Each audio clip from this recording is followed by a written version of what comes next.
حضرت جناب سیدنا سری سختی رحمتullah علیہ فرماتے میرا دل سخت ہو گیا تھا، میں بڑا پریشان رہتا تھا۔ حضرت معروف کرخی رحمتullah علیہ کی بارگاہ میں کئی دفعہ عرض کی، میں نے کہا بابا میں اس کا کیا کروں، یہ سخت ہو گیا، مہینوں ہو گئے یہ اللہ کے خوف میں نہیں رویا، سالوں بیت گئے حضور کی نعت سن کے نہیں رویا، اب تو کتنا وقت گزر گیا ہے، اسے مدینے جانے کے لیے بھی رونا نہیں آتا، حضور یہ سخت ہو گیا ہے، کوئی رحمت کی نظر ہو، خشکی سی آ گئی ہے، عجیب سی میل چڑھ گئی ہے۔ فرماتے کئی دفعہ میں نے خواہش کا اظہار کیا۔ ایک دن نا عید کا دن تھا تو حضرت معروف کرخی نے ایک چھوٹا سا بچہ انگلی کے ساتھ لگایا ہوا تھا، تو حضرت آ رہے تھے تو میں نے کہا حضور آپ کدھر سے آ رہے ہیں، یہ بچہ کون ہے؟ فرمانے لگے یتیم ہے۔ سارے بچے عید والے دن اخروٹ کے ساتھ کھیل رہے تھے، بیچارے کے پاس اخروٹ کوئی نہیں، تو حضور آپ کیا کریں گے؟ تو حضرت معروف کرخی کہنے لگے پیسے تو میرے پاس بھی کوئی نہیں اخروٹ خرید کے دینے کے، میں یہاں سے کھجوروں کی گٹھلیاں چنوں گا، وہ گٹھلیاں بازار میں بک جاتی ہیں، میں یہ گلیوں سے گٹھلیاں چنوں گا اور چن کے میں کہیں بیچوں گا، اور جب میں انہیں بیچوں گا تو پھر یتیم کے لیے 2-4 اخروٹ خریدنے کے قابل ہوں گا، پھر میں اسے اخروٹ خرید کے دوں گا۔ پتہ نہیں کہاں کی بات سنا رہا ہوں میں آپ کو، اور پتہ نہیں کہاں کا ذکر کر رہے ہیں بابا جی۔ بچہ یتیم ہے، بچے اخروٹ سے کھیل رہے تھے، اس کے پاس اخروٹ کوئی نہیں۔ بابا آج کا پیر تو معرفت کی بات کرتا ہے، تو یتیم کے لیے گٹھلیاں چننے چلا ہے۔ آج کا پیر تو کہتا ہے میں اے سی والے کمرے میں بیٹھ کے تمہیں بڑا عرش کے اعلیٰ کی بات بتاؤں گا، یتیم کے لیے گٹھلیاں چننا، مدرسے کے طلباء کی نوکری کرنا، یتیموں کا، غریبوں کا، ان مجبوروں کا خیال کرنا، یہ تو رواج ہی نہیں ہے آج کا۔ بابا تو کیا کہانی سنا رہا ہے؟ تو حضرت معروف کرخی کہنے لگے گٹھلیاں چنوں گا، پھر انہیں بیچوں گا، پھر جب کچھ پیسے ملیں گے نا تو میں اسے اخروٹ خرید کے دوں گا، اور فرمانے لگے جب یہ اخروٹ سے کھیل کر ہنسے گا نا تو اللہ میرے دل کو سکون عطا فرمائے گا۔ میں گٹھلیاں چننے جا رہا ہوں، میں مزدوری کرنے، تیری تلاش میں پھرا میں جنگل، پہاڑ اور دشت میں۔ تو حضرت سری سختی فرماتے ہیں میرے گھر میں پیسے تھے، میں نے کہا حضور اگر یہ نوکری مجھے مل جائے تو میں غلام جو ہوا، اگر مجھے دے دے یہ نوکری تو میں نہ کر لوں؟ فرمانے لگے تو کر لے۔ فرماتے میں اس یتیم کو پہلے گھر لے گیا، وہاں سے میں نے پیسے لیے، پھر بازار لے گیا، کپڑے خریدے، اس کے لیے ٹوپی خریدی، پھر میں نے اسے 2 کھجوریں کھلائیں، پھر اخروٹ خرید کے دیے۔ حضرت سیدنا معروف کرخی کہتے ہیں اس کو میں نے چیزیں دے کے نا، وہ بچہ تھا، بچے ہی ہوتے ہیں، میں نے جب اسے اخروٹ دیے تو وہ دوڑنے لگا، میں بھی ہلکا ہلکا پیچھے چلنے لگا۔ فرماتے ہیں وہ جا کے بچوں کے گروہ میں مل گیا، وہاں درجنوں 20 بچے کھیل رہے تھے، وہ مل گیا، وہ کھیلتا رہا۔ آپ فرماتے ہیں لوگوں اس دن میرے رب نے میرے دل کو اپنے قرب کی لذت بھی عطا کی، اور میرا دل تھا میرے سینے پر ساری رات، تھا میرے سینے میں میرا دل، پر ساری رات میرے نبی کے قدموں کا طواف کرتا رہا ہے۔ اب نہ لگ گیا ہے، پاک ہوئے تے پاک بھی ملدا ہے، اے بنا پاکوں پاک نہیں ملدا۔ ساڈے وجود نو تون دے نالوں اکو تولا ٹکڑا دل دا،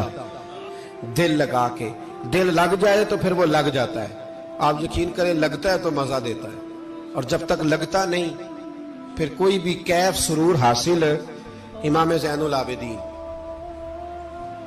رضی اللہ تعالیٰ عنہ مولا علی شیر خدا کے پوتے، امام حسین کے صاحبزادے،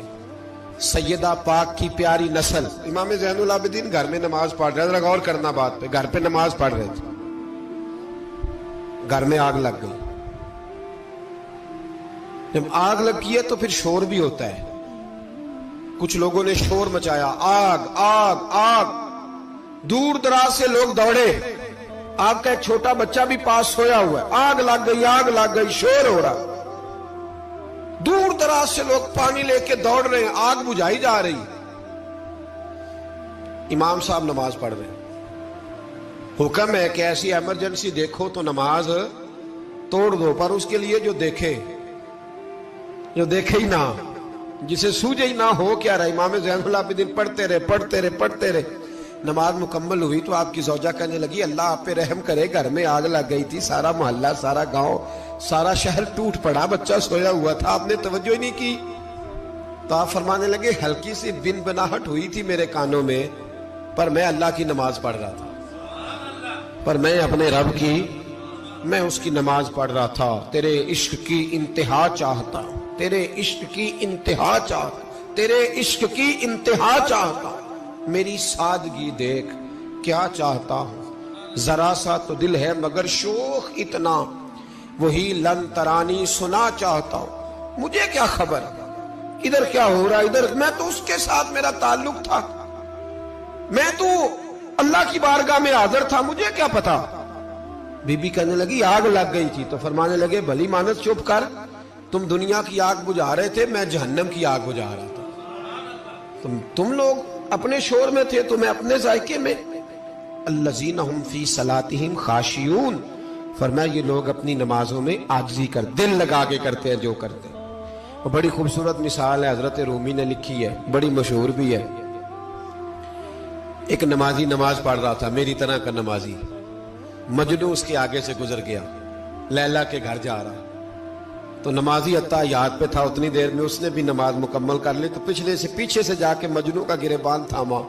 کہنے لگا شرم نہیں آتی تجھے، مسئلے کا نہیں پتا،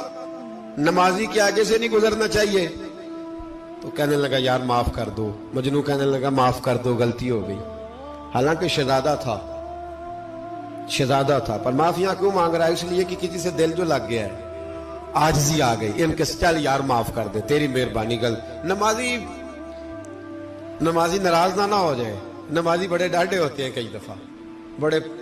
بڑے سخت ہوتے ہیں، نمازی تھا بڑا پکا، تو وہ کہنے لگا نہیں، نماز خراب کر دی تو نے، تجھے پتہ نہیں آگے سے نہیں گزرنا چاہیے، اور ویسے بھی زمانے کا رواج ہے، جو معافی مانگ لے لوگ سمجھتے ہیں بزدل ہے، یہ بھی بڑا مسئلہ ہے، آپ تھوڑا سا کہہ دیں کہ جب دیکھی جائے گی جو ہوگی، لوگ سمجھتے ہیں نہیں ہے دم کم، معافی مانگ لے سامنے والا بگڑ جاتا ہے، اللہ ماشاءاللہ، لیکن اس کا مطلب یہ نہیں کہ ہم معذرت کرنی چھوڑ دیں، وہ اگر بری عادت پہ ہے تو ہم نے اپنی اچھی عادت کو قائم رکھنا ہے، تو کہا جناب معاف کر دے، تو نمازی کہنے لگا نہیں تجھے عقل نہیں ہے، نمازی کے آگے سے نہیں گزرنا چاہیے، پھر مجنون نے بڑی بات کر دی، پھر ایک عاشق نے عاشقوں والا جملہ بولا، پھر ایک محبت کرنے والے نے بڑی بات کی، کہنے لگا یار نمازی میں تو معافی مانگ رہا ہوں تو نہیں دے رہا، چل ایک سوال کا جواب ہی دے دے کہ میں تو عورت کے عشق میں جا رہا تھا، مجھے تو نظر نہیں آیا کہ تو نماز پڑھ رہا ہے، میں تو بی بی کے عشق میں تھا، مجھے تو نظر نہیں آیا، تو بتا تو رب کے عشق میں تھا، تو مجھے کیسے دیکھ رہا تھا، میں تجھے کیسے نظر آیا، حالانکہ تو اللہ کے عشق میں کھڑا تھا، مالک حقیقی کی محبت میں تیری میرے اوپر نظر کیسے پڑ گئی، میں تو عورت کے عشق میں تھا۔ اب نمازی صاحب شرمندہ ہو گئے، مجنو کہنے لگا آج کے بعد جب رب کی بارگاہ میں کھڑے ہونا نا تو والذین آمنوا اشد حبا للہ، پھر نماز کے لیے نہیں، اس کے پیار میں بھی کھڑے ہونا، دل لگا کے